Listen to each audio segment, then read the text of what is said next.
Hey there everybody, and welcome back to Black Arrow Gaming. I'm Bob, back for some more Age of Wonders 4 today. Lot of news, Age of Wonders news, as we come up to the next expansion, which is, I believe, like the Eldritch expansion. But we got release notes recently for the Mystic Culture update, and there is a lot to talk about. I'm not going to go into all that here, but there is a pretty big change coming that's going to dramatically affect me. The Reaver culture is getting some major changes, so I just want to get this out there because it affects this particular game. In particular to these mage locks, these guys are getting massively overhauled. It looks like, based on the upcoming patch notes, these guys are going to be able to move before firing now. This fire-heavy mage lock is going to become a single action.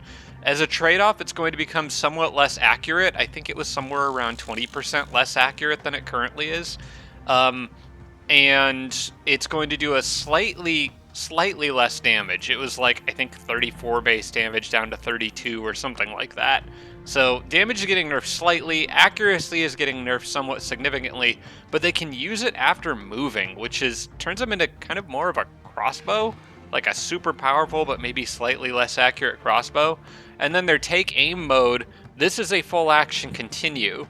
So they can't move, they won't be able to move when using this, but they will be able to use it and then shoot. And basically what take aim does is it's going to give them an accuracy bonus and on their next attack, basically.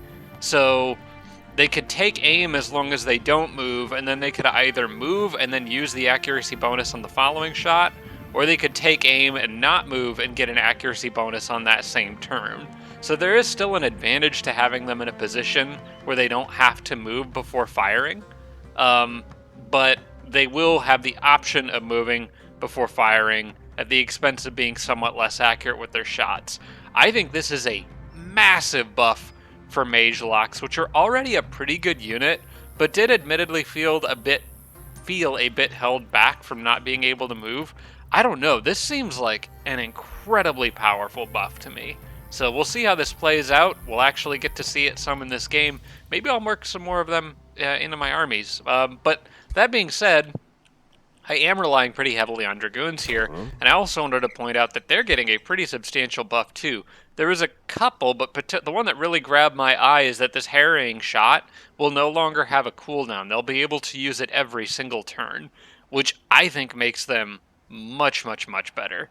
Because generally speaking, if harrying shot is an option, I normally would default to using that.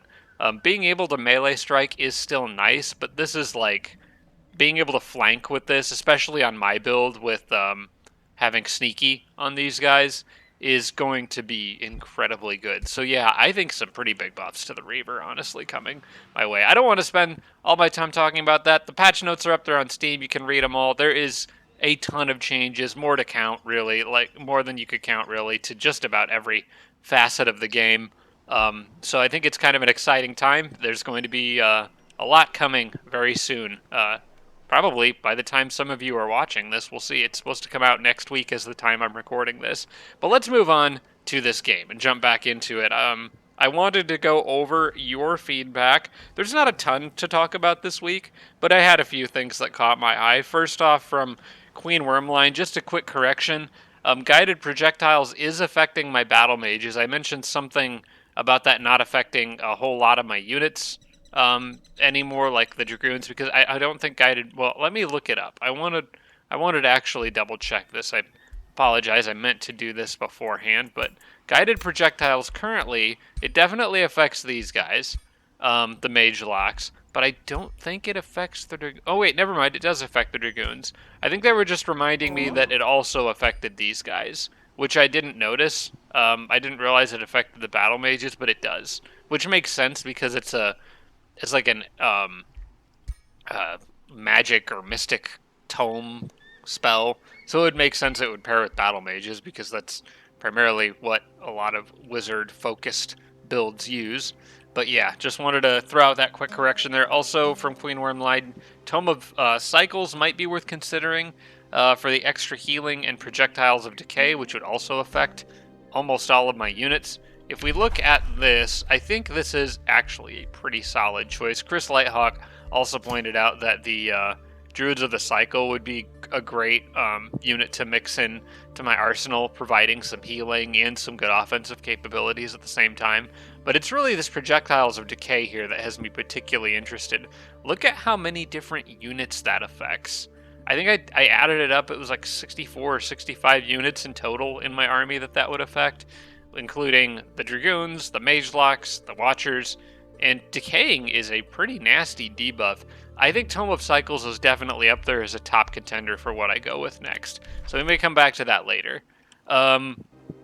We obviously still have to finish researching the current set of Tome upgrades. Also, from Queen Wormline, Demi-Giant, is it Demi-Giant? I think it's Demi-Giant Ruins near Father's Rest. I apologize if my phone notifications are going off. You can hear the little Zelda ringtone that I have. I just sent a text about the updates to my friend and my brother, both of which play Reaver a lot, and they're super excited about the changes to Mage Locks, so we're bouncing a lot of texts around. So, Father's Rest. Let's talk about this city and the siege here. Demi-Giant Ruins near Father's Rest are adding defense to the city. There's also probably a second identical wonder somewhere else. If I could steal it with another army, it could lower the siege time. We're talking about these right here. This ruin, which I think at one point I think I still am, probably planning on eventually knocking out these mountains and annexing it to Hawaii. But yeah, this city here, the Demi-Giant Ruins there, are adding 5 fortification health per quarry and city domain.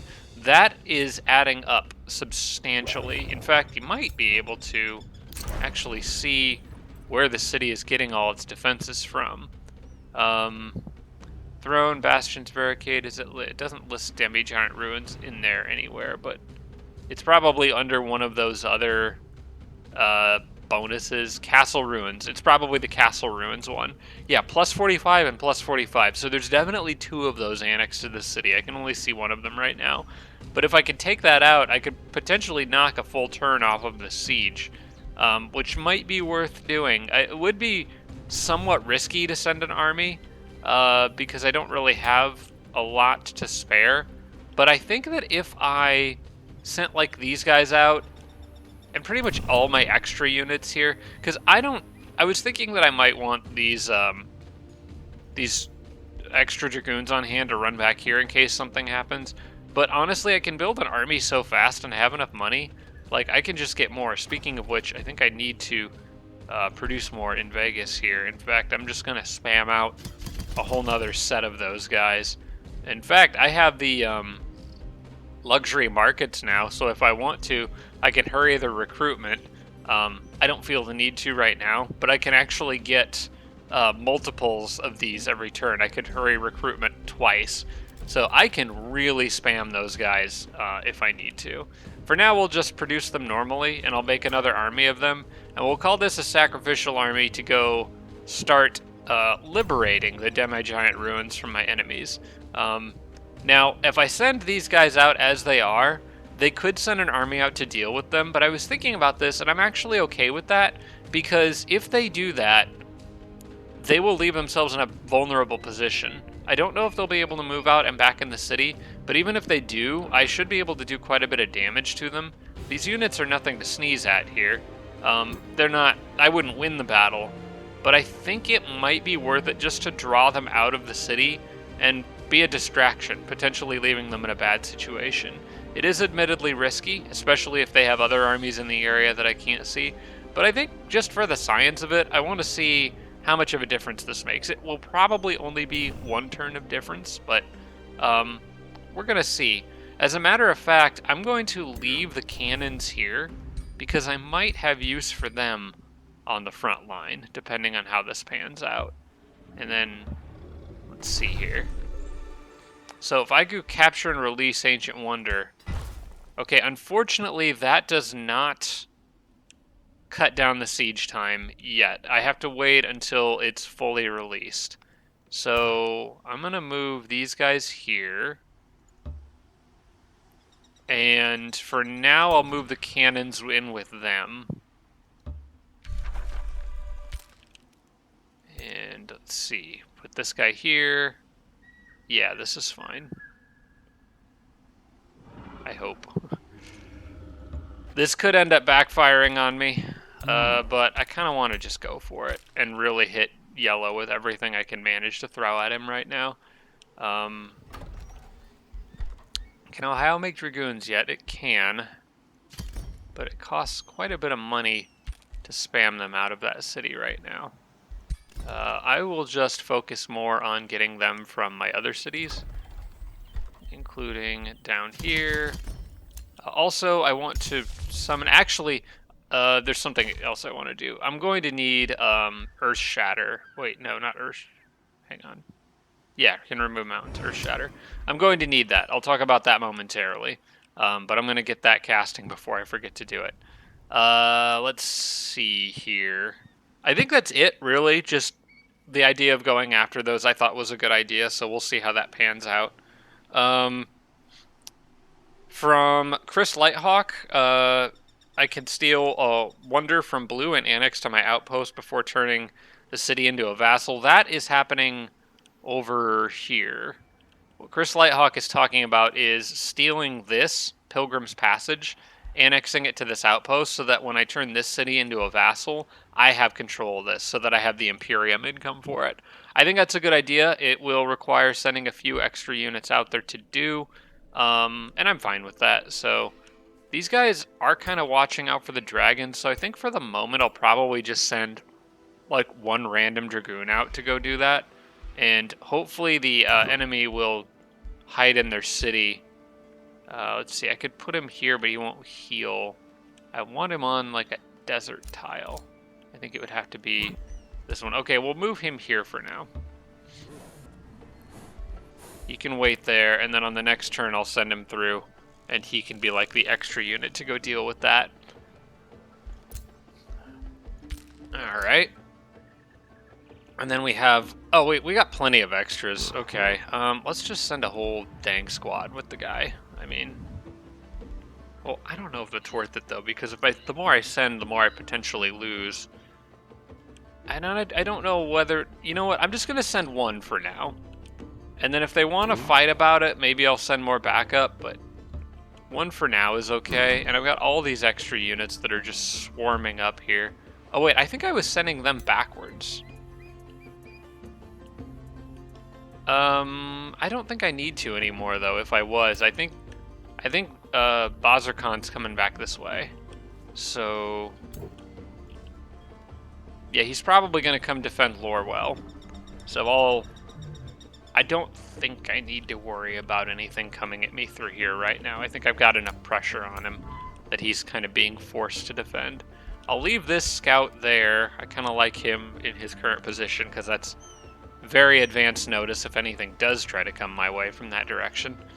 From Sarah Feingold, with regard to the orange dragon, we both basically came to the same conclusion. There's not really any fancy tricks that this guy has in terms of like free action abilities. He's just really freaking tough. This all Pavar guy. So we'll deal with him later when the time comes. But he doesn't have any crazy tricks like Bazarkan being able to dual cast spells and stack cascading power crazy fast. Like, that's just not something that he does. He's a very simple dragon. He just kind of wants to break everything. So yeah, that's kind of interesting because the others probably all have some weird little quirk, but I kind of like the idea of one just being plain crazy strong. And then from David468, switch Dave's bow for the sniping bow on a hero by the name of Solance Antari. I think I quickly looked at this and kind of glossed over it, but it actually is a much better option. I think this hero is in my crypt. Solance Antari, yes, it's this guy right here. His bow, which actually I'm just going to sell his remains, and then we can talk about this in Dave's item menu. Yeah, come on. Dave. Where are you, Dave? You're here. Okay. So currently, Dave's sharpened bow is providing 20% crit chance, and I think it can fire range projectiles. Hang on, that actually isn't very good at all. I thought that was marking a target for him, but it's not. Yeah, so this is a tier 2 primary bow. I thought it had mark target, but apparently it doesn't. Sniping bow, though, inflicts wet, which will give a benefit. It still does the critical damage, but it also inflicts wet, which pairs well with the fact that it does some lightning damage. So it's just a plain better choice. So we're going to confirm that. It's quite a bit better than what he had prior. I think we want to keep him on the spider mount. I like that. And that's pretty much it. It's just a straight up better item that I glossed right over. So thank you for pointing that out. And that's it. That's all the feedback to go through. Let's carry on and see where this turn or this game takes us. Now, one thing that I noticed, and credit to Chris Lighthawk for pointing this out as well, but I actually noticed this sometimes after I'm done recording, I'll just pan around the map for a while and look at things and may take some notes for myself. Realize that this Earth Shatter here is going to be very useful during the Siege of Lorwell, because what I can do is make a safe spot for myself, particularly on this province right here. If you zoom in or use this province view, you can kind of see maybe a little better. But there's that line there, which differentiates this province from this one. This province is not technically touching Lorwell, which means I can put an outpost on it. And then I could take over this one and flatten it and actually siege Lorwell from the safety of my own territory without worrying about his Spelljammer at all, which basically makes this a non-issue. So I can pretty much just ignore it without having to charge in. And I should be able to get there. I'll probably have to flatten this terrain first, and then move on to that one, because I can't quite make it there on the next turn, so it's going to slow me down by a turn or so. But yeah, that is definitely a safer option for that siege, I think. Let's see, what were you doing? You were just keeping an eye on things over here. I think we're all good. So you can wait around. Everybody there knows what they're doing, more or less. Proceed on that. And I think that's the end of my turn. Yeah, because I can't cast the spell on this turn, so we just need to let it cook for now and use it on the next turn. Actually, if I use that on the next turn, well, I won't be able to cast it twice, and you can't build an outpost on mountains. So yeah, it's going to be 2 turns before I can get this up regardless. I was kind of hoping they might come out and attack me on the mountains. I don't think I have ever in this game fought a battle on an actual mountain province, so I'm wondering what the tactical map looks like for those. Probably could be pretty cool. I like maps with a lot of elevation diversity, so it's one thing I miss from Planetfall a little bit, is Planetfall actually had, if I remember correctly, like an elevation mechanic. It has been admittedly a very long time since I played.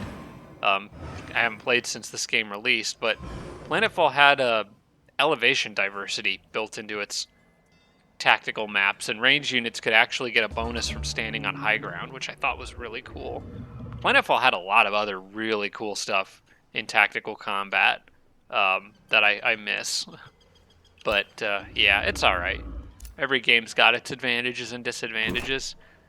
Okay, so what I'm going to do is go ahead and knock out this mount. Oh, you know what? I don't want to do that. I don't want to do that because I don't want them to annex it.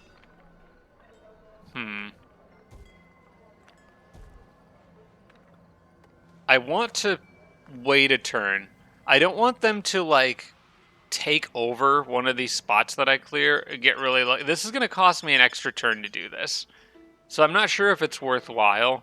But my concern is that I could get to this spot on this turn, but it doesn't really do me any good to get there if I knock out this mountain and get there, because I can't build an outpost on it anyway. I was going to knock out this mountain on this turn, but if I do that, there's a small possibility his borders grow and he just takes that spot. I mean, out of all the spots he could take, maybe it's not super likely he does that, but the fact that he could is a problem, because it's important. So the safer bet is for me to just move on this turn, get closer, and then knock out this one and start building the outpost on the exact same turn. And then I can knock out the other one when the outpost finishes, which I'm going to have to wait for anyway. So I think yeah, I think this is just a better play all around. Let me get these guys as far down as I can. Probably to here. And I need to make sure Steve doesn't get too far ahead. These guys can go here. And Steve can go, let's see, this is very, very strange, but those guys are there. So I can go 1, 2, 3. So Steve from here? Oh, this is weird. 1, 2. Can I look at this from like a more of a top-down view? Alright, so I know this spot's safe. Because that lines up with them. He could technically move one more. Because those are in a line. 1, 2, 3. Yeah. It's bizarre, but it works. Yep. Okay, that is safe. And then on the next turn, I will be plenty close enough to start building that outpost. Alright, then what I'm going to do is this guy is just going to go on an adventure and try to snipe that Pilgrim's Passage from him. We'll get it on the next turn. Well, it'll take a few turns, but we'll start working on it on the next turn. And if they send out an army to challenge it, then I'll probably just throw more crap at it. Because I've got all this extra stuff here.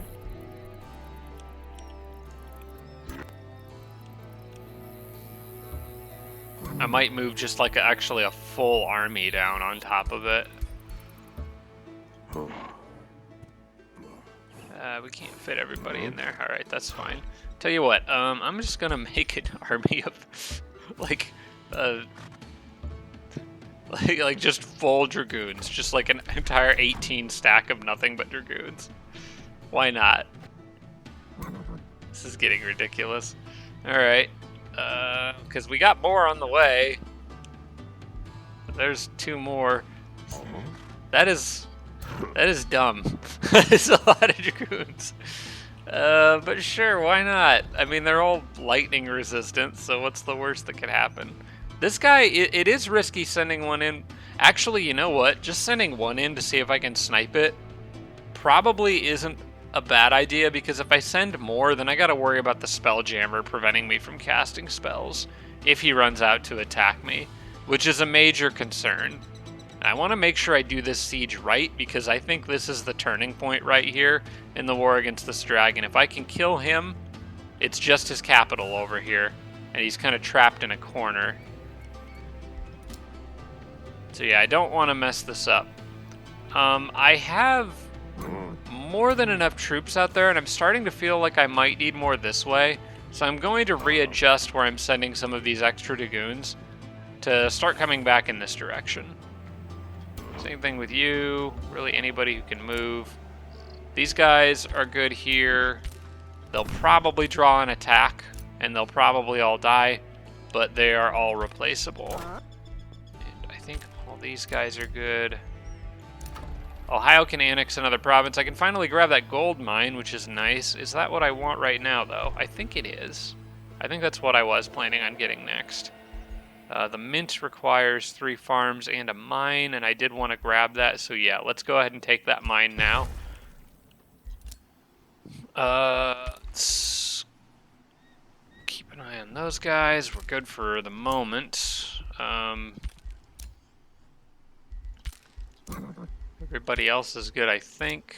Yep, we don't need to move his army. We don't need to move his army. No, actually, I do want to move him a little bit more. I want to get him out. Okay, it looks like we're all clear over here on this side, so that's good.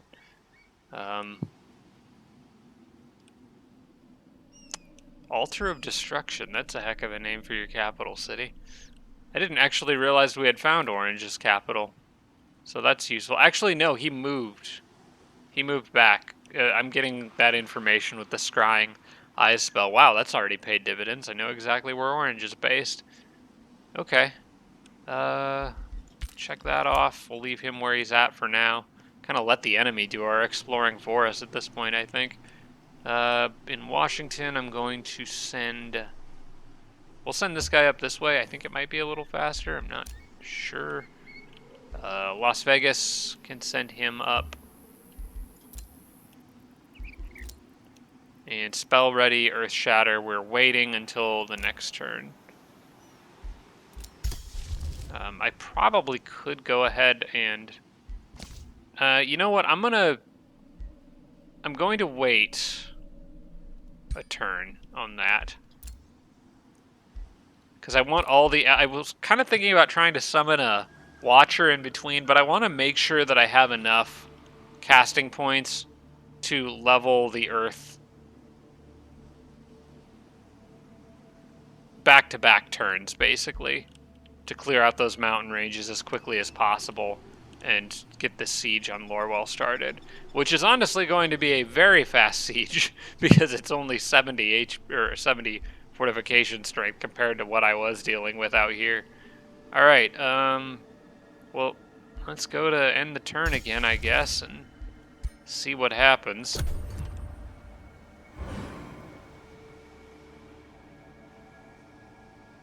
He's kind of letting this happen, so that's fine. Oh, here we go. We get to see a battle on the mountains. Okay, so no Spelljammer to worry about. We do have some mimics in here, worth noting. And this guy's got a gold golem. I wonder if he can get those regularly now, or if he got that from a rally of lieges. Otherwise, pretty standard fare. I don't think this one looks very scary, other than those mimics. I need to handle them well. We'll see what the auto says, but I am glad he waited. Yeah, I think I can do better than that. I am pretty glad that he waited, or that he went ahead and did this before his dragon got here. If he had waited for Bazarkan to show up himself, I think this would have been a lot uglier. Yeah, we're going to retry this. I think I can do better. I'm interested to see what this map looks like, though. Just a lot more rocky. So, yeah, just a lot more rocky obstacles. Not as drastic as I was thinking it might be. Alright. Well, it's mainly these guys over here we got to worry about. I guess there's it's a little more condensed, as I'm noticing. There's not as much room on the sides to maneuver. So it's going to be more choke point focused, which might benefit him more than me since I got to go after him.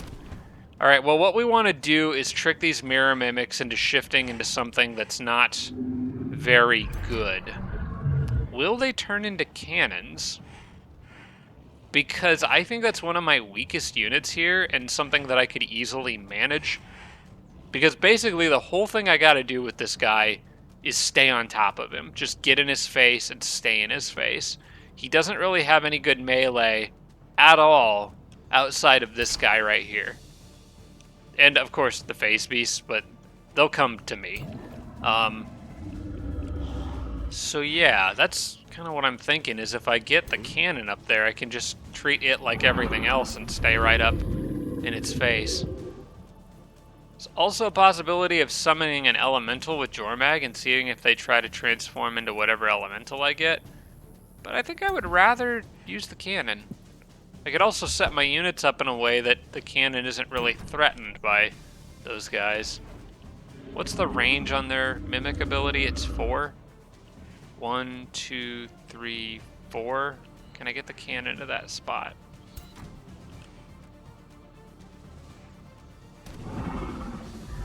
Two, 3, 4. I think they might both transform into the cannon if I move it up here. We'll use it as bait and see.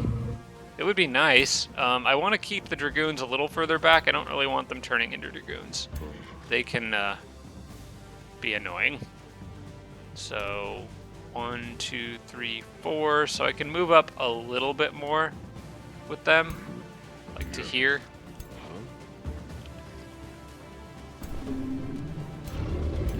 I'll go ahead and put this healer guy in between them. And then we'll have Jormag kind of in the wings here, and then another Dragoon there for now. Just realized my combat speed is high. I, once again, forgot to change that, so let's fix that. That's what I get for constantly bouncing between multiplayer games with friends and single-player games for YouTube. Alright, so I'm handling the mimics as well as I think I can. On that note, I want to keep the Balor well away from them. So he'll go this way and kind of join these armies down here. I don't want to leave too big of a gap, though, for these guys to get behind my Dragoons and mess them up. I want to leave at least one strong melee unit over there with them. Probably will use this Eagle that can kind of defend them. Do these things have any sort of shock weakness? They do. Okay, so let's keep the ferry over here as well as extra backup against those phase beasts.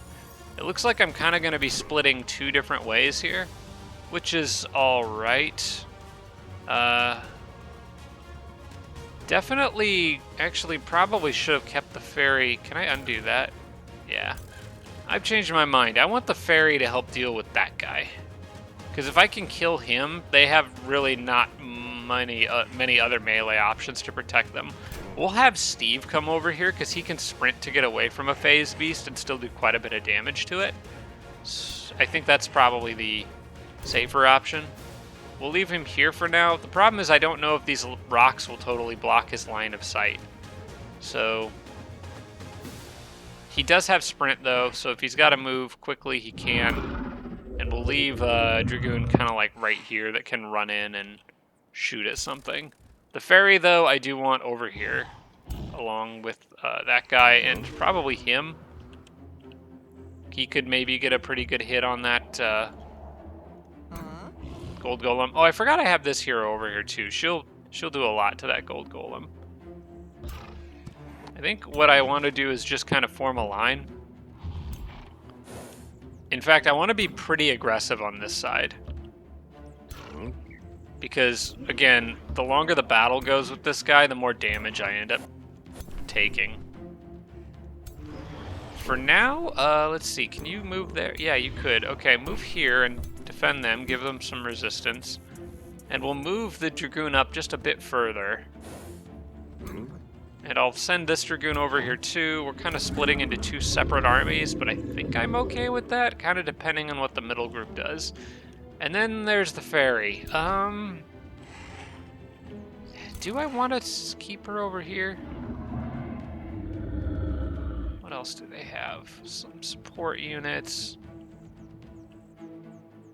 Yeah, I think I'm going to keep the ferry kind of in the middle, actually, and see what they do and where they end up being needed. I should get a sense of what their plan is once they start splitting up.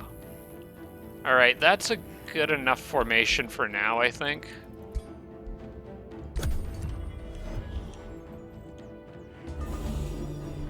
Hopefully those mimics take the cannon bait. Oh, stunned, distracted, marked. Yeah, I should have seen that coming. He does that every time. That's okay if he comes at me, though. Phase Beast moving up. Will the mimics take the bait? They did not. And that's a problem. But maybe I can encourage them to take the bait.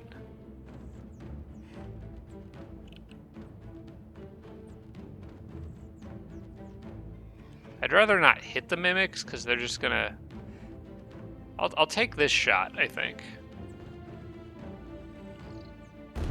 So we'll force fire to hit him, and that should provoke a charge, I think. 1, 2, 3, 4. They still can't quite reach that guy.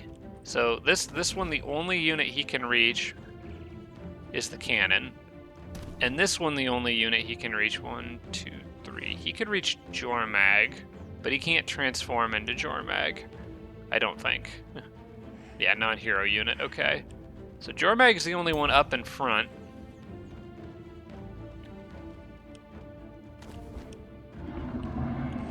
Two, three, four. Make sure I counted that right. Yes, the cannon is the only thing they can transform into. Now, I'm hoping that they do that before charging their phase beasts into it. If they do charge the phase beasts into it, I want to be in a position where I can zap them. So it might be worth... Well, what can you do here? Not a lot. And those phase beasts can hurt pretty bad. So I'm going to back that ferry off a little bit and move it here. Those guys can harass pretty much anything that they want to. I'm gonna probably move Steve here. Everybody else, I think, can stay where they're at on that side. So I think I'm good over there. These guys, my guys all got stunned, so I can't move them. But we can hold ground here for one turn. He typically only uses that spell once.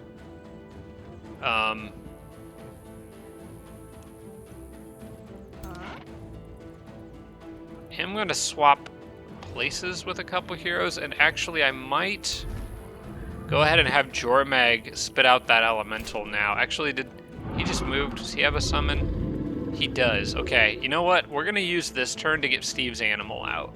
I just need to be careful to leave it not where the mirror mimics can reach it. And depending on what type of animal it is, will depend on what I can do with it. So I'm just going to put it here for now.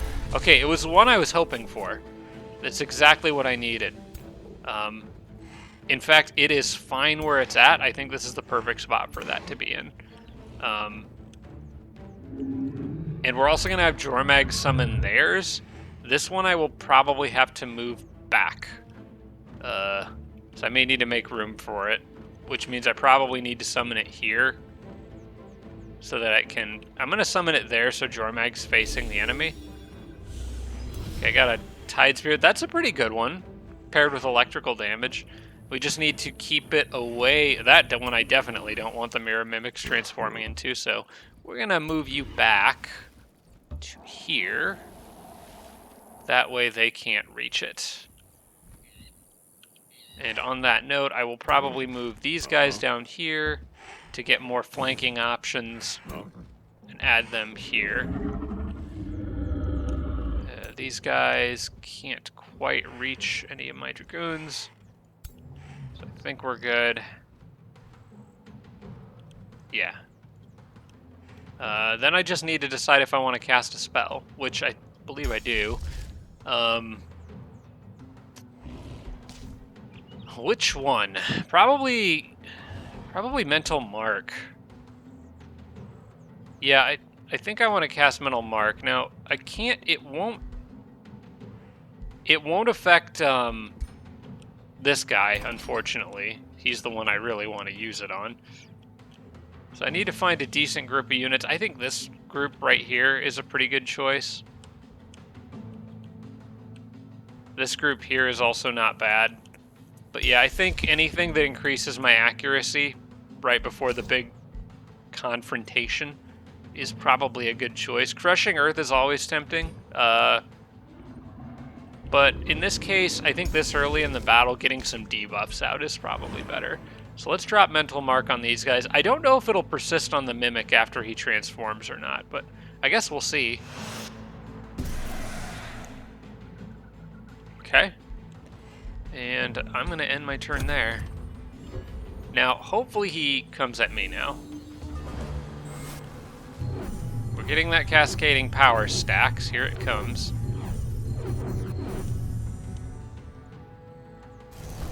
There we go. He turned into the cannon just like I was hoping. Perfect.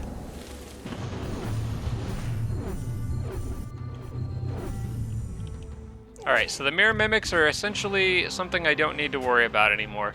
The cannon might die, but that is okay. It is a very replaceable unit. Wow, they went hard after that Dragoon right there. I didn't think they could kill that. I guess the Phase Beast did a ton of damage to it, so it kind of makes sense. That's alright, Dragoons are also quite replaceable.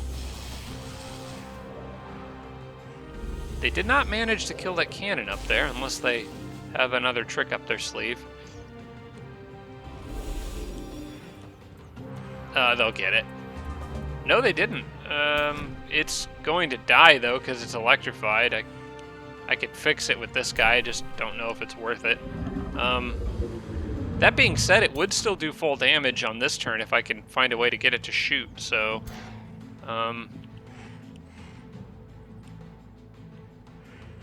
I would need to kill that phase beast. Steve might be able to help with this.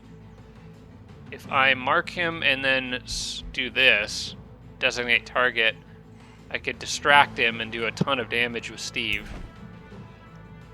And really anybody else who shoots at it.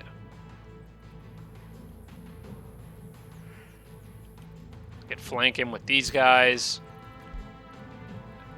There's 2 marked and distracted, okay. I feel like this spot up here, more or less I'll be okay.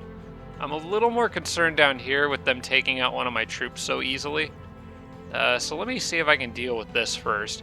Gold Golem is too far away to really threaten me at the moment.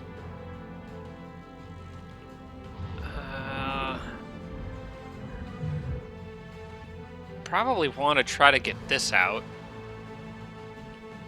But I can't really hit as many units with it there as I want. I would like to move this Balor and try to get him to... Oh gosh, maybe like here. Yeah, I think I need to move him there and hit all that stuff with the Sunder Earth spell. You can fry that phase beast into oblivion. Definitely going to want to make sure I'm marking target first. But I want to make sure I can actually kill it. I believe I can, with the right combination of units here. These guys are in the way, though. If I move there, I think these guys, it's too short range. They have to be within 3. And this unit here is kind of preventing that, which is a bit of a problem. Ah, that's annoying. I guess technically this guy could just move here because they can't really stop you from moving right... Oh wait, hang on. That's, yeah, actually true. He could just move there and shoot him anyway. Okay, so what I'm going to do is I'm going to mark the phase beast. Mark target on you. There we go. I can also channel power with her. Don't know if now's the right time to do it. I might want to do that when the gold golem is coming after me. For now, though, I think just getting those phase beasts, they're one of the biggest damage dealers he's got. I think just getting rid of them is probably the best choice. Let's see how much damage he can do from here. I love their mobility. That's so good. Okay, he could do 52. And then she would do 69. So that's 71 plus 50 is 121. How much HP does he have? 120. That's just enough to kill. All right. Plus, I think she has a chance to inflict wet and distracted. So we'll use her first, actually. Yeah, and just depending on how this pans out, I'm going to undo that move that I did with the Dragoon. And we're going to see how this pans out first. Oh, frick me. I forgot about that. Oh, that was a noob mistake. I forgot they were going to phase. Alright, he is distracted. But he's also turned around anyway, so it doesn't really matter. Oh, I feel so dumb.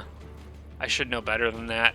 Well, at least I can apply that to this guy over here, which means I kind of want Steve to shoot him first, so to see where he teleports to, because it's possible he might port right within range of the lightning bolts on that thing.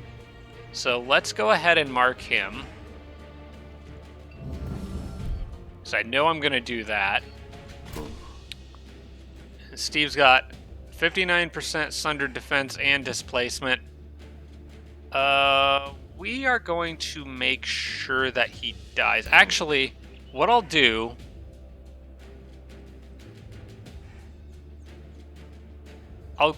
I'll do a harrying shot on him with these guys. Because that is a flank attack regardless.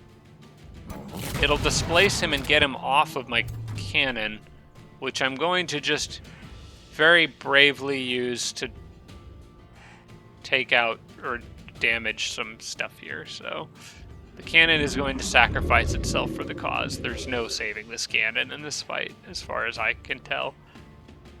I think I'll use it to damage them, although it doesn't really help like a ton. It actually might be better to use it on them. I think Steve can kill that thing. The bird might also be able to kill it, though. Actually, it can. Okay, let's take him out. Okay, that leaves Steve free to shoot anything else.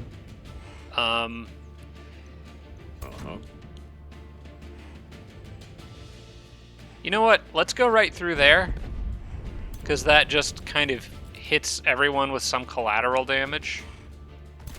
And then Steve basically gets his choice here. I could kill the eyeball.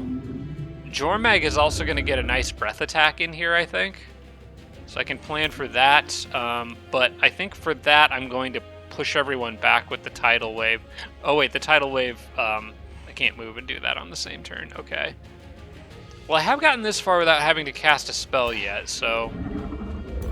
we're doing alright. Fairy could do a ton of damage to that. Fairy could also do a ton of damage to them, so...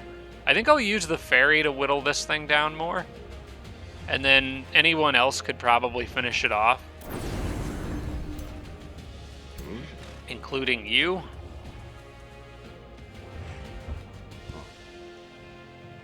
It is so close.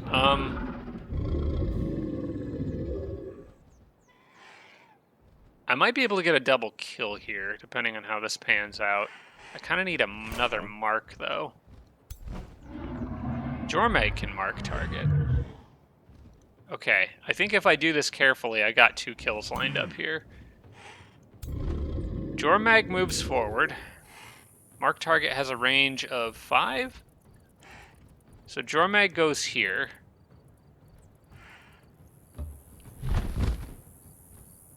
Marks target, making it more likely to land a hit. This guy shoots here, dealing damage to both. This one goes here, flank attacking, and possibly, I think this is enough to kill both. Yeah, if I land that 60. Got it. Okay, double kill there. Perfect. Then he's got the ability to back off as well. Now, Steve, I want you... I want to actually see how much damage Jormag can do. I might use Sprint to catch more people in this Frost Breath. And Jormag isn't really worried about anything hitting them in the back right now. Yeah, I could catch that Flow Serpent right there, possibly. So I'm going to go ahead and use my Sprint now to move here. Get all of them in a nice breath attack. Froze 3. Beautiful. Okay. So I'll probably just kill the one that I didn't freeze. We do have this copper golem moving up over here. But that's not too scary.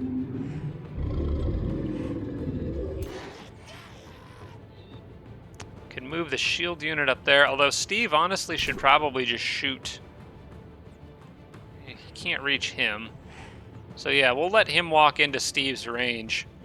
And for now, Steve will just shoot this guy and finish him off, because those guys can't do anything on this turn unless they clear that status effect. If Steve had an AoE here, that'd be even better, but... Actually, I think he might have killing momentum. Hang on. Does he? He does. So he can also use this magic missile and just kill that guy.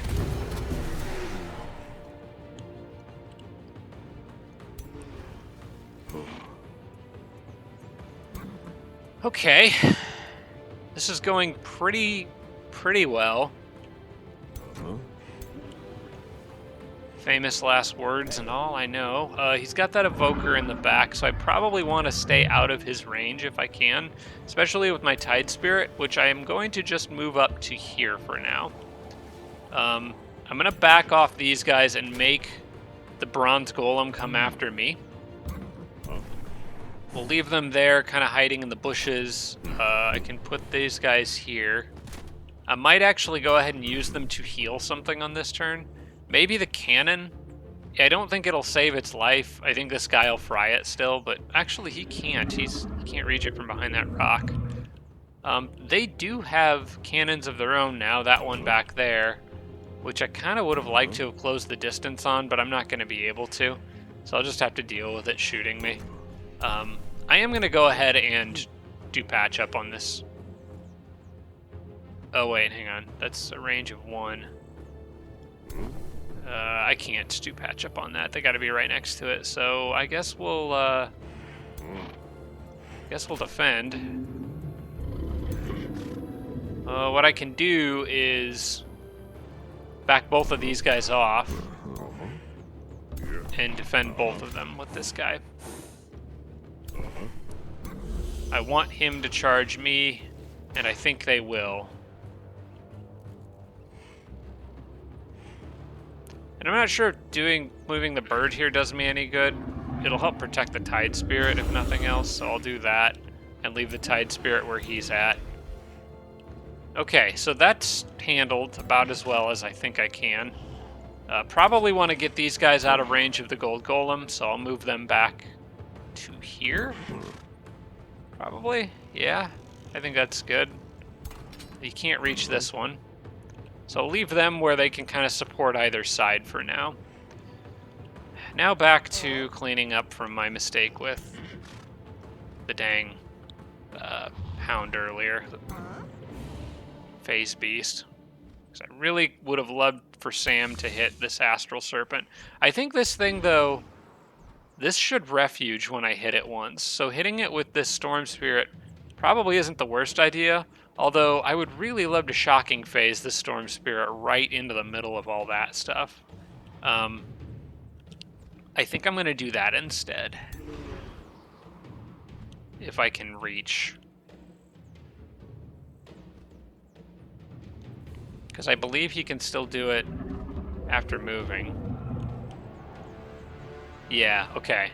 So we need to move these guys just a bit. This should actually really hurt them pretty bad. In fact, I'm going to move this guy forward so that I can move him here. It just gets him closer to all this stuff. Yeah, put him right in the middle of all that. Then I could hit something with him.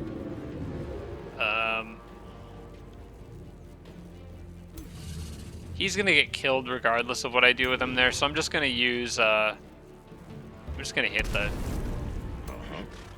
Spellbreaker with him. So I think those are normally a pretty big threat.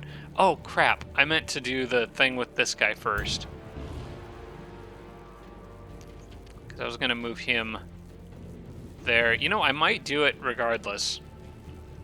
Yeah, I'll hit my own unit, but I don't think I care. These are the guys that refuge when you hit them, right? Because there's 2 different types of these, and I always... He didn't use Shattering Refuge, did he? So this is not the one that... Okay. I think I can shoot him, but he'll still be hittable.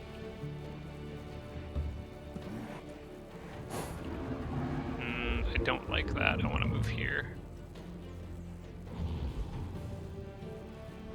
Yeah, I can do this. Oh, don't miss. Now's not the right time for that. There's never a right time for that. Alright, I'll use this one. I'm gonna move the Balor here. Oh, you know what? I might need the Balor's help here. Let's undo that for now. Because I kind of want the Balor can't quite make it to where I wanted him to go.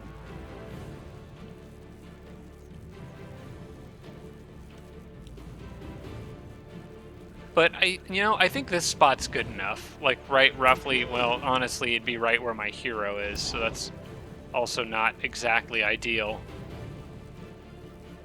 Yeah, no matter what angle I do this with the Balor at, it's not going to be quite the right angle to hit everything that I wanted to. And I need somebody to harass this guy here. Somebody who's not that thing that could die at any moment. Alright. Instead, I will do this. I'm going to use the Balor to just hit this guy a couple times. I'll take the hit with these guys. And now they can't flank him, but they can still kill. Yeah, they can still kill him. And I do still have this guy over here, which I didn't realize was still available. So we're going to back them up a little and just take that kill before he can do his astral refuge thing. And then I'm going to possibly try to kill him. At the very least, I'll try to... It's a 66% chance to distract. I might be able to get a kill here if I land this shot. Let's move up so I get the 100%. Ah, he resisted the distraction. I was kind of counting on that. That's okay.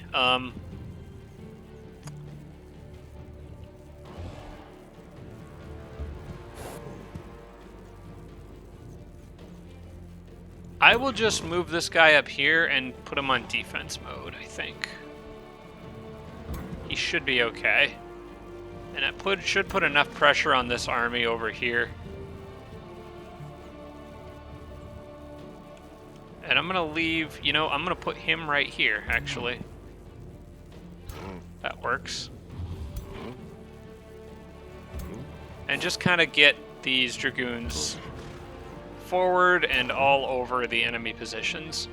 This one is fine where he's at, that one's fine where he's at, and I think that's the end of my turn. And I didn't have to cast any spells, so I'm going to probably mark another group of units. Actually...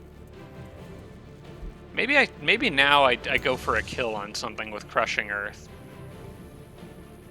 It depends. Mark. Mental mark. This affects only enemies, so you know what? I'll drop it on that group there.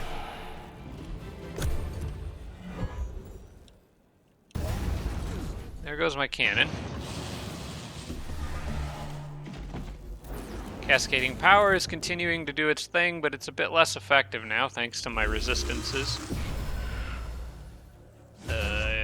He just reanimated some crap. That shouldn't be a problem. They're gonna spend time dealing with that Earth. What are you doing? There you go. I didn't really want to lose that guy, but I can replace... Well, I can't exactly replace him, but... The Dragoons are pulling just as much weight, honestly, so I'll just get more of them. Okay, he's critting Jormag. I don't really like that.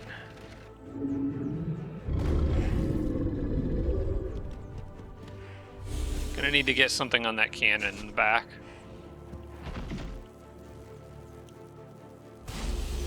He's a lot less scary because I whittled down his numbers in his stack.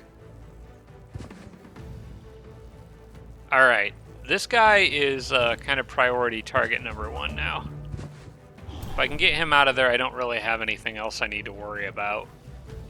And I should be able to zap him pretty good with her. I might channel power here. That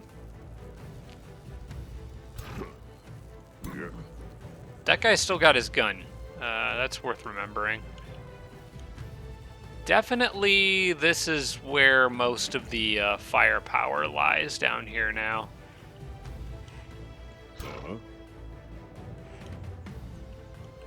probably need to get rid of... I don't really care if that zombie is biting at my heels. That's fine. I kind of want the Balor to... You know what? Can he have... What can he hit from here? It won't hit the zombie that's right next to him, but it will hit several other units. I would like to move him one space further, though, and catch that guy in it. It would have to be 2 spaces further. You know what? I'm okay with him doing this from here. That's a decent hit. He can get rid of the one zombie that's weak. I'll go ahead and do that.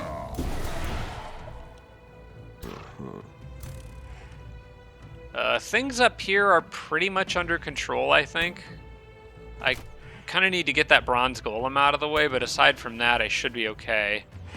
I can go after the cannon and make it move. Jormag is going to do a tail swipe right here. I think this is a pretty obvious hit right there. Steve might be able to shoot something. Steve might need to sprint here to get a line of sight on those guys. Yeah, I think this is sprint time. As long as he doesn't have anything else.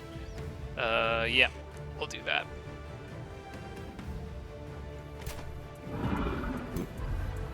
That allows him to go here and get a pretty good shot off there. Can't flank it or anything, but I might cast designate target on it so that I can. Yeah, I'm gonna do that, I think, here. Don't believe there's any other spells that I want more. And this gold golem, I pretty much just have to hit it until it dies because I can't inflict it with status effects anyway. But I think this one I can, so... He's immune to distraction, okay. So that won't work. Crushing Earth might. But then Steve wouldn't be able to shoot or do anything on this turn, so I may as well just take this shot. Okay, that was a crit. That helped out quite a bit. With that, I can run right past him and do a flank attack. He's immune to distraction. He's apparently immune to flanking too. Oh, that's probably because I moved through his zone of control. This is still okay, though. I think I'll just do it from this side instead. How much damage can you do? That'll mark. Which might give enough extra damage for this guy to actually kill it. Yeah, it does. Okay. Then I can just get this guy up to deny him from doing anything. The eagle, I think I want to go actually after the cannon. That'll prevent it from doing anything. Jormag, we can go ahead and move forward with that tail swipe. This guy can finish the cannon off. I want to have this guy probably go after the bird. In fact, let's just do that. Oh yeah, right, it brings the mirror mimic back, which is also going to happen with the eagle. That's worth remembering. Why is it acting like I can't target or kill him? Is he not actually on that spot?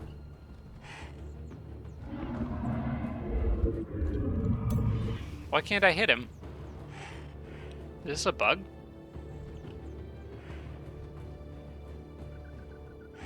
I am super confused right now.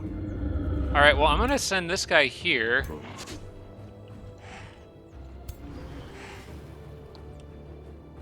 I think it's because he got displaced when the eagle did the thing, and something weird happened. But I don't know what tile he's actually standing on, if that's the case.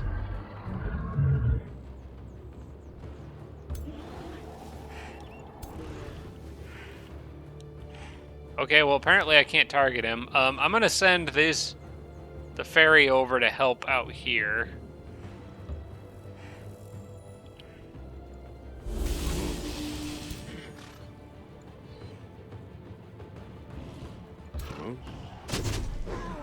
Okay, nice crit. I'll take that.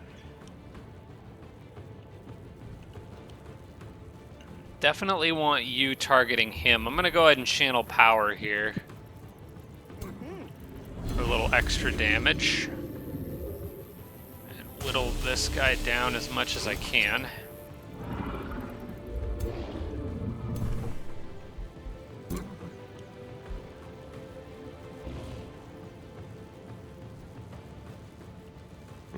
That guy's got a gun. I can move away and use it. I could run him through all that crap and use it. I could run this guy through. I would like to do something to kill that guy up there.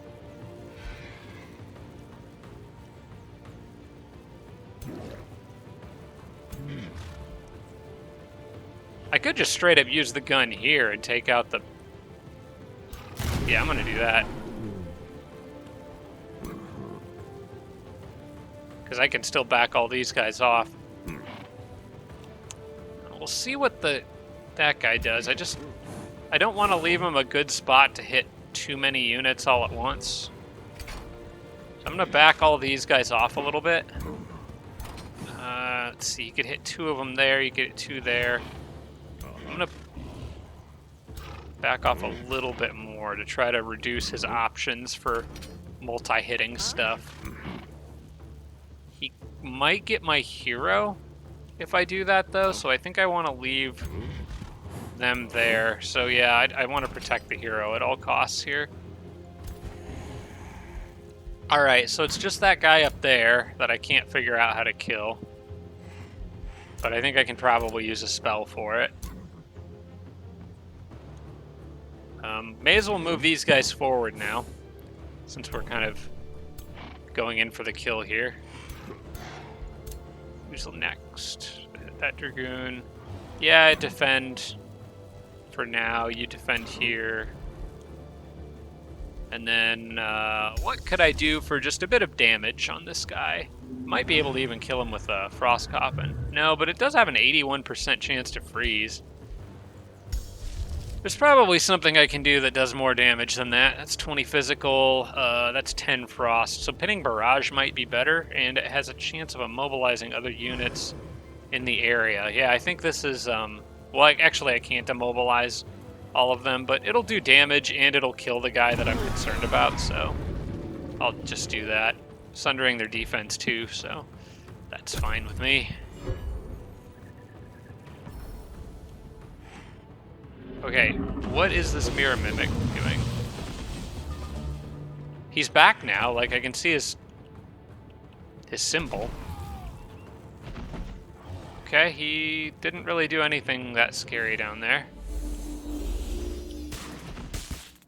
There's zapping my my Dragoon there.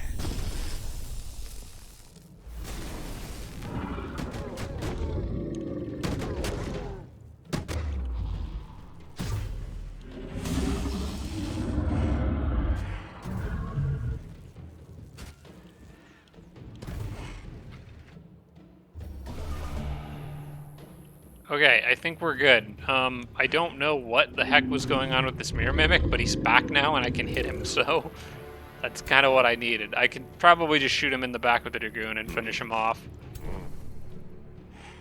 I'm going to go ahead and move these guys up to here and heal this guy. We'll use Patch Up there. We'll run around. Crap, those guys are kind of preventing me from doing what I wanted to do. Steve could probably take care of that problem. He most certainly can. That will allow them to shoot him in the back. Okay, now the Mirror Mimic's dead. That was weird. I don't know what was going on there. And this Dragoon can move here. And this is another Mirror Mimic, so I gotta be mindful of that when I kill him. But I can start to pin him in here, I think.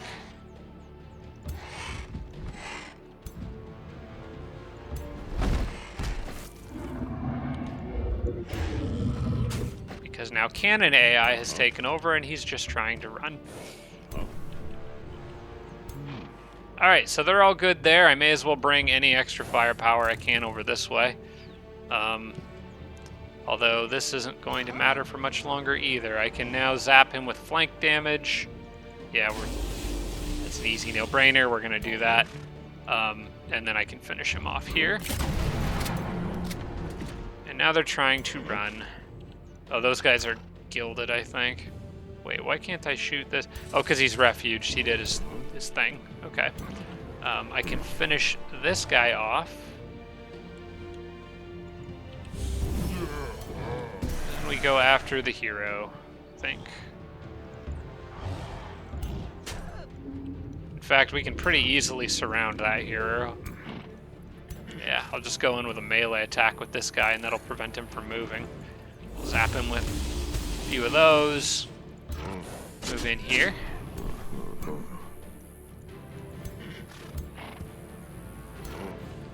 Don't really know what way he's going to try to run, but it doesn't really matter that much. And then I think this is a kill here. Yep. Or I'll just miss, but that's fine. He won't get away. Not really any reason to use any casting points here. I think we're good. Yeah, we should be fine. I'll just end my turn there. We've got them all covered. Yep. I'm just going to end my turn.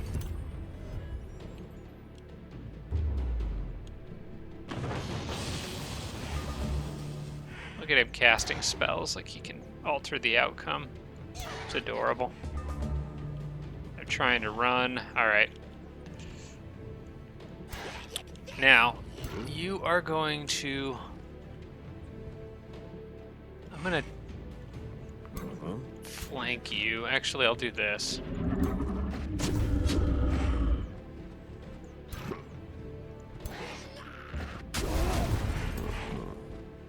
Okay, Mimic's back. Mimic's down. And I certainly don't want to let them get away with that hero. So we're just going to add more to that guy's power level. And then I can just chase this thing down. We can mark it. We can shoot it. And then we can just hit it. Alright, that's better. A couple losses, but not as bad as the original outcome. And I can very easily replace all of those with just more Dragoons, so that's the plan. Yeah, that's right. You better go back and sit in your city and think about what you've done. Yeah, he's going to bring his army back here. What's he got in there? Halfway decent units, including a dragon that I would really rather not let evolve. Alright, we need probably just a whole stack of fresh Dragoons out here, I'm going to say. I got enough other stuff back there to deal with the dragons if they show up, so I'll just bring a stack of extras over there.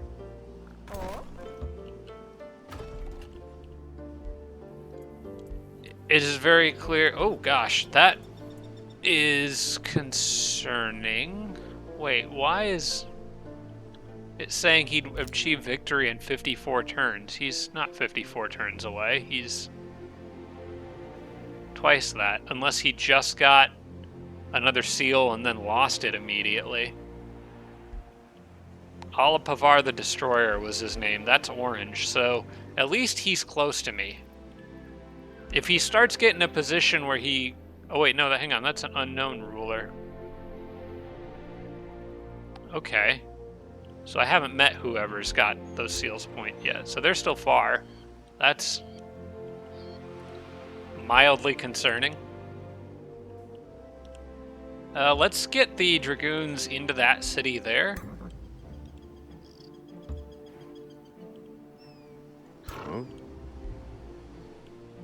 Get them close so that they can all come in at the same time instead of one at a time. I am quite close to clearing those demi-giant ruins.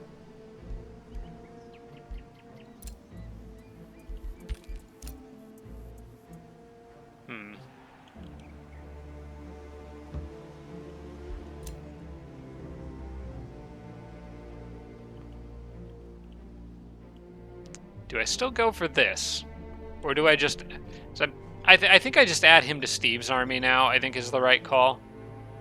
Yeah, okay, let's do follow the original plan. We're gonna knock out those mountains. Specifically, this one. Oops, I need to right-click for that. Alright, that is broken, and an outpost can be built here now. Which Steve will gladly do.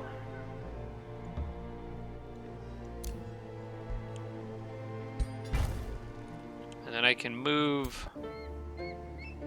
I would like to try to get this guy to where he can be within range to assist on this turn if need be, but I don't think I can quite get him close enough. Well, maybe if I go here... Hang on, is there a spot where he and they can meet up? And Steve can go... Steve could go back on the mountains for one turn. Which isn't a terrible idea, because it'd make it harder for them to hit me. And if I do that, then I got this tile, and this tile to work with, and he can make it to that tile there. So, yeah, I think that's the right call. Move him there, move him there, move Dragon there, move Steve here. Yeah, that gets me one extra in case we get jumped again. And then I want to start casting Earth Shatter again. It's actually already ready to go, so that's good. In fact, now that it's ready to go, I'm going to summon the Watcher too. Okay, you guys stay where you're at. I am about ready to just go up there and fight those dragons, but on the other hand, I kind of don't want to because I don't know if the dwelling that spawned them will spawn another raiding party when they still have one currently active. So, in that note, it might be better just let them sit around wasting their time. Most of my scouts are in positions where I'm okay with them waiting for now. Although I would like to get... I would really like to get another one deeper behind enemy lines. Let's see, I think that's going to be you. I want to start scouting out his Bazirkan's capital and see if I can get a sense for where his Spelljammer is. Which is probably going to mean crossing and getting on that mountain range right there, I think. So let's do that.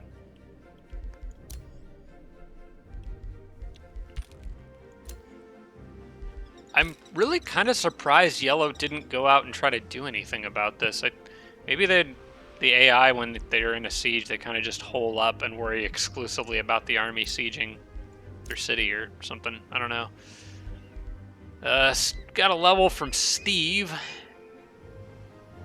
Immobilize doesn't really help him against Bazirkan, so I'm not going to worry about that right now. Meteor strikes, though. Honestly, the extra 4 fire damage isn't a lot. Fleeting, slippery, and swift. Now this...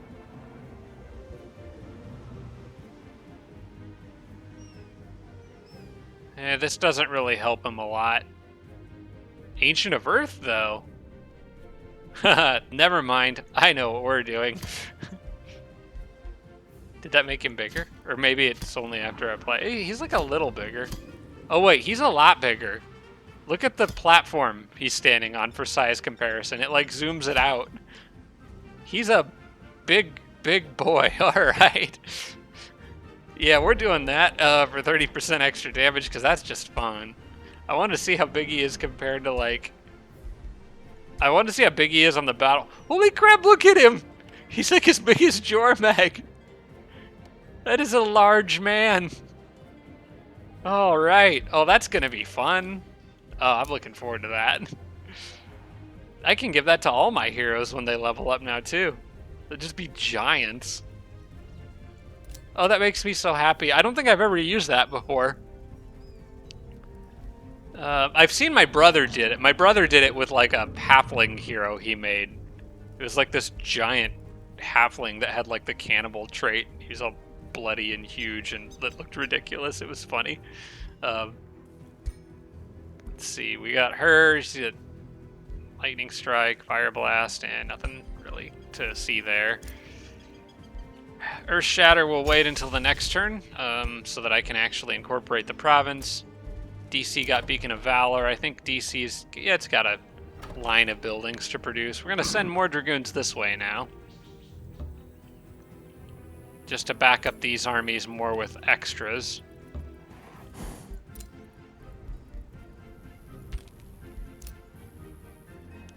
And yeah, Jormag's fine where they're at right now. I guess we can move them down a little bit because it'll still draw those guys in if there's a battle. And we have the extras on the way. And I think leaving this group here, in case the dragons come in, should be sufficient. We can form a decent army out of them and take them down. Click through all that for now. All right. I guess I will go ahead and put these guys on camp so it stops bothering me. I'm not planning on moving them, so.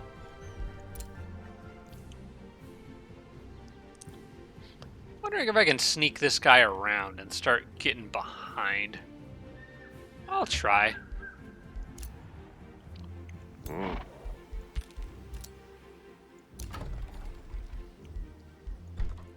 Alright, Ohio can get the mint now. I will go ahead and take that. Anything that gets me more gold is good with me.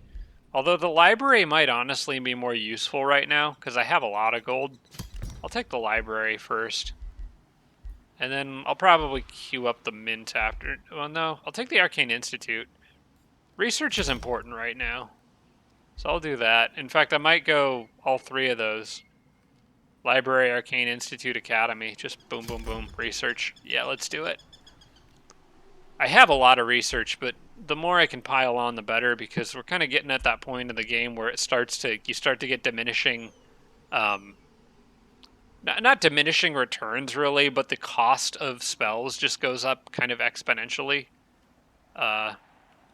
Or I guess it's technically linearly, but yeah, the more tomes I research, the more research I'm going to need to get more. All right, I think that's everything. I'm hoping that I can get to the siege of Father's Rest in this episode and possibly knock out Yellow. Gonna eliminate some of the competition here.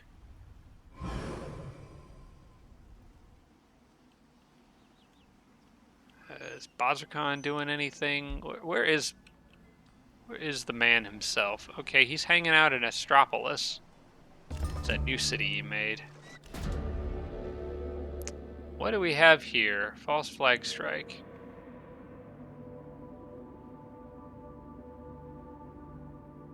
People are complaining about the war.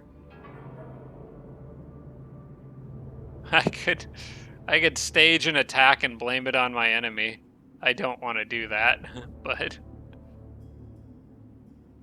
it is actually now. Wait, there's no downside to this?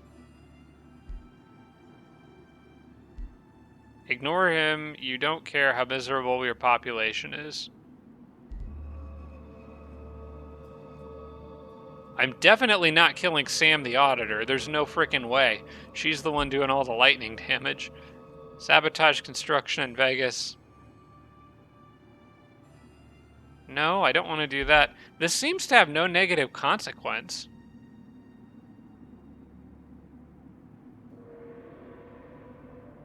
I guess I'll do that. I'm not sure why that didn't have a negative consequence. It seemed like it should, but... Alright.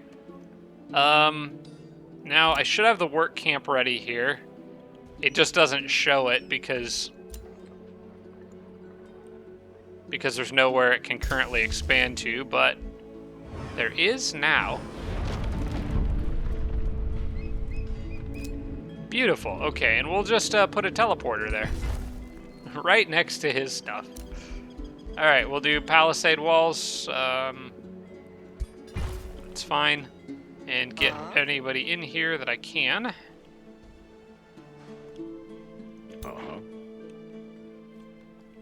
Might need to send one extra person down. You know, we're We're gonna send somebody weak. We'll send one of those Harriers that's in here somewhere to go do that little siege on this thing and see if they just ignore him.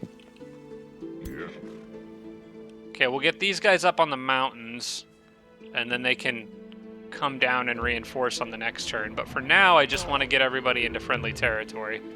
I'm not really worried about any counterattack because Bazarkan is too far away now to actually do anything. So I have time to heal. So heal I shall. And big giant Steve. In fact, we can launch that siege.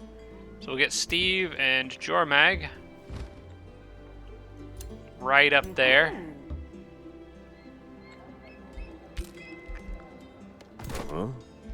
Let's do it. We'll see. This will probably prompt him to come back after me. All right, and we have our choice of siege projects. I should be able to easily make this a 2-turn siege. We'll give it the old Wizard's Bombardment and Tremor Ritual. Those two are pretty much no-brainers at this point. Now a 3-turn siege, but we can do better. We will sabotage support, so I don't have to worry about those little nuisances. And then the others are, nothing's going to make a difference in terms of number of turns. So I will just undermine walls and just generally get rid of obstacles, break battlements. That's fine. Yeah, that works. All right, so a 2-turn siege. I don't know if Bazarkan can even get here in time.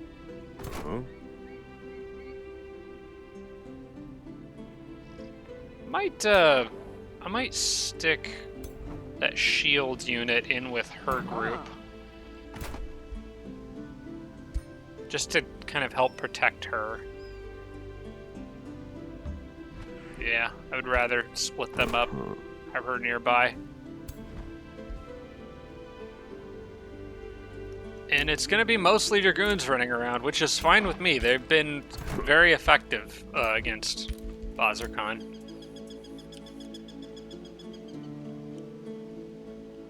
Alright, do I have enough movement to get all these guys out here? I do. So we're just going to fill this up with extra Dragoons so that if he attacks, it's far more costly for him.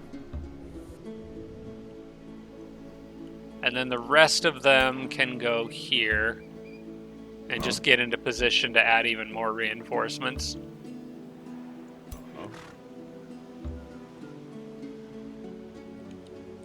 I would like to start forming another extra group somewhere around Texas, but since I lost a few over here, I'm going to just throw more this way for now. Kind of just deciding every turn where they end up going. Yeah, you guys can wait. You're all good. And they can wait 1 turn before moving up. I'm going to probably change this stack here to just be like... Yeah, I'm just going to put them all on camp except for 1 stack that'll keep waiting so that it flips me over there and I can check the dragons every turn and see what they're up to. I guess I'm going to start setting this guy up. We'll keep moving up the mountain range and try to get behind yellow a little more and see what's hiding back here. Can I get you across the mountain safely? I think so. Okay, there's the Spelljammer. Honestly, his capital kind of looks like it sucks, which is sort of what I was expecting given its location. And I yeah, I could totally get a safe siege on his capital too. Knock out this mountain and that mountain, and it's over for him. I could put an outpost here. Yeah, it's not blocked by anything. So I'm definitely going to want to get Earth Shatter ready again. I do have a Watcher ready to cast. Let's do that. Put him...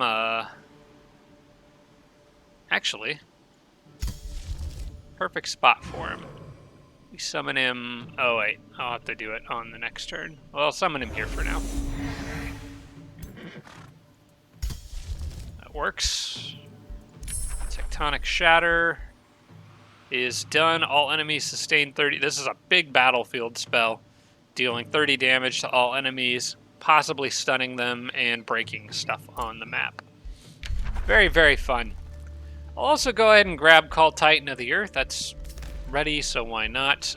What about Cryptoclastic Eruption? I don't think I would really ever use this. Other than the province improvement being raised, you know what?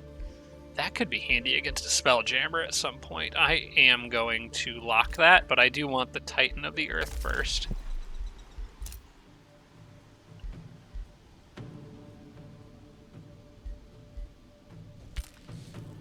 Alright. Upgrading there. Dragoons. With these guys, and Las Vegas got the Merchants Guild. That's quite a bit of extra gold, so that's good. Bazaar of Wonders, Mob Camp. Where was I going to put the Bazaar of Wonders at?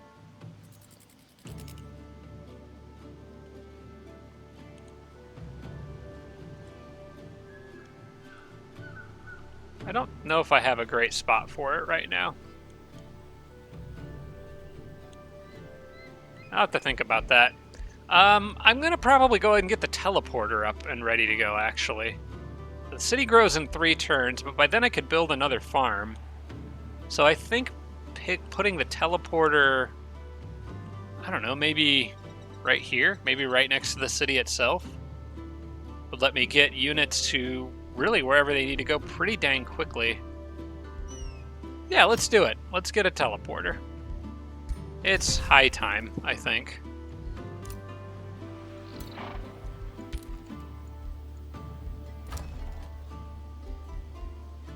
Okay, Ohio's becoming Ohio is a center for higher education.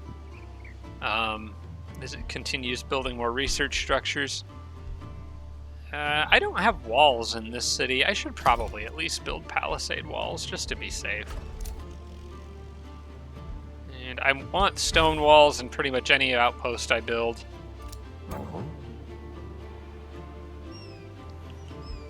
Alright.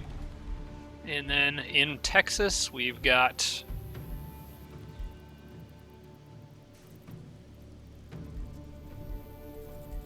I guess luxury markets? Sure, why not? I don't really want to put a teleporter in Texas. I kind of need its other provinces for what they're currently doing. But I do want one in Ohio. Texas is not really quite as threatened. Hey, the Holy Claw of Jormag is done. We're going to equip that. Open hero screen. And it takes me to Steve. That doesn't do me any good. He can't use it, but Jormag sure can.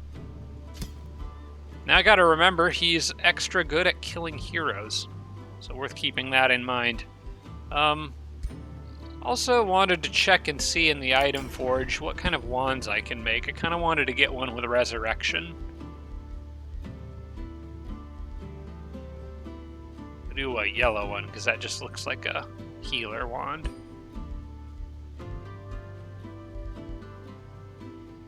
It's healing. Oh, it's just healing, actually. Could do conjure animal and healing, or healing and magic missile, healing and animate flora. I don't know. Honestly, just healing might be good enough. I don't really care that much about the other stuff, because most of them take an action to use, and they're not super useful. Magic missile may be the exception. Having that extra range attack could be nice, but I don't have... I think you need, for the actual resurrect abilities, like, oh, mass heal's good. Resurrection is obviously one of the best ones, but I require three tranquility pools. I don't know if I have any. Let me check my magic materials. I have one. Yeah, so I can't really get that anytime soon. I'm not going to worry about a wand right now then, but it is worth keeping that in mind for the tranquility pools. Maybe it's time to get Dave an even better bow? I probably should focus on primary weapons for everyone. Let me take a quick look at my heroes and see who doesn't really have a nice upgraded one.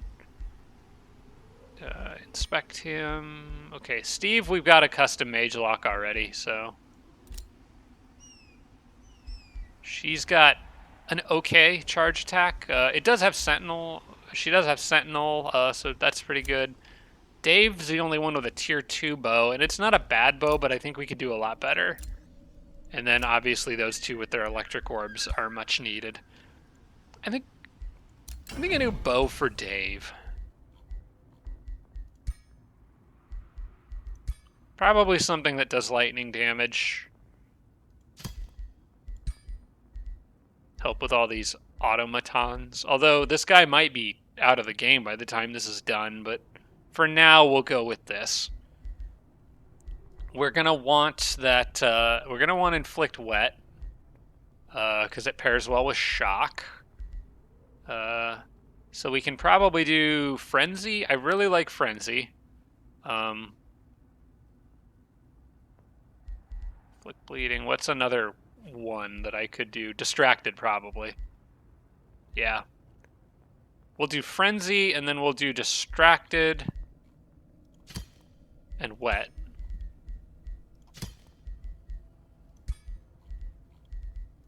That's a pretty nasty bow right there. The moistening spark. Okay, we're not going to do that. Sorry. I've been on the internet long enough to know that I won't get away with that. We'll just call it Dave's bow. No, Dave's zappy bow. There we go. That's better. Now we just gotta get rid of a bunch of crap that we don't need anymore. I am just going to start randomly clicking on things. I just can't be bothered right now. Yeah, items with true sight, that's easy enough to get. Don't need that. Don't need that. Don't need... Well, we just got rid of that bow, so we can do that. Heavy power cleaver, I don't need that. And that's good enough. Okay. Perfect. Let's probably go to the next turn.